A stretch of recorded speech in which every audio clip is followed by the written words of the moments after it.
হয়, আমাৰ এই ৰমেন্দ্ৰপুৰ গাঁৱৰ এজন আমাৰ ভাই দোলেন বসুমতাৰী, তেখেতৰ এই পৰিয়ালৰ মানে উপাৰ্জনকাৰী এটা ল'ৰা আৰু তেখেতৰ 5জন ফেমিলি আৰু কোনো মানুহ নাই।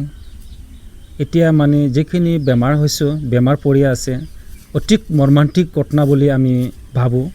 তাৰ কাৰণে আমাৰ পাৰ্টিৰ তৰফৰ পৰা মানে দুখ প্ৰকাশ কৰিছোঁ, যাতে এই দুখীয়া পৰিয়ালত সকলো শ্ৰেণীৰ মানুহ নিজৰ মানুহ বুলি জীয়াই থকা অধিকাৰ আছে বুলিয়া অলপ হ'লেও 1 টকা 2 টকা হ'লেও সহায় হাত বাঢ়ায়।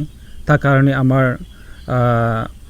নন্দীপুৰ প্ৰাইমাৰী তৰফৰ পৰা আমি চাবলৈ আহিছোঁ।